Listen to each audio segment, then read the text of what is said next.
লিটনের টিকে যাওয়া আর সাইফুদ্দিনের বাদ পড়ার কারণ জানালো বিসিবি। বিশ্বকাপ দল থেকে সাইফুদ্দিনের বাদ পড়া নিয়ে ব্যাপক আলোচনা সমালোচনা চলছে।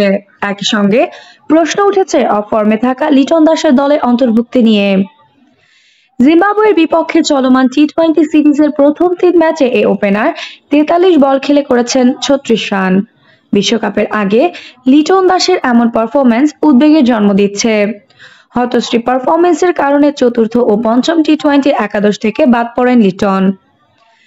তৃতীয় টি-20তে লিটন 3 বার স্কুপ শট খেলতে গিয়ে বোল্ড হয়ে ফিরেছেন শেষ পর্যন্ত। 2024 সাল জুড়েই তিনি ব্যর্থতার পরিচয় দিচ্ছেন, তবে তার হাতে বাড়তি অপশন হিসেবে আছে উইকেট কিপিং। সেই বিষয়টাই তাকে দলে নেওয়ার অন্যতম কারণ হিসেবে দেখিয়েছেন বিসিবির নির্বাচক। এ নিয়ে গাজী আশরাফ লিপু বলেন, লিটনকে তৃতীয় ম্যাচে বাদ দেওয়ার কারণ সেটি ছিল সিরিজ নির্ধারণী ম্যাচ। সেজন্য এই বিশেষ ম্যাচের জন্য আমাদের এই সিদ্ধান্ত নিতে হয়েছিল। লিটন কেবল ওপেনারই নয়, তার বিষয়টা তুললে উইকেট কিপিং সামর্থ্যের কথাও চলে আসে। আমাদের দুটো উইকেট কিপার নিয়ে যেতেই হবে।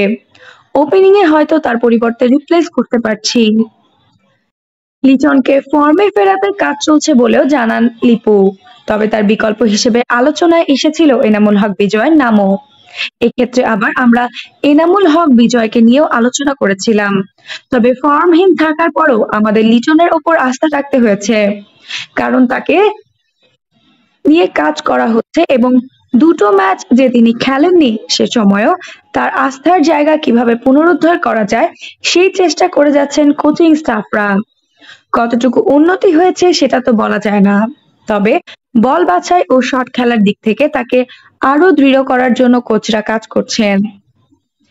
এদিকে সাইফুদ্দিনকে দলে না রাখা নিয়ে বিসিবির প্রধান নির্বাচক গাজী আশরাফ হোসেন লিপু জানিয়েছেন, দুটো রাস্তা ছিল আমাদের সামনে।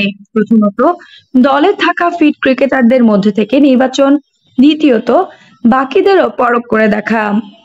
আমরা চোট থেকে ফেরা সাইফুদ্দিনের পারফরমেন্স দেখতে চেয়েছিলাম, তার উপর অবশ্যই আমাদের আস্থা ছিল।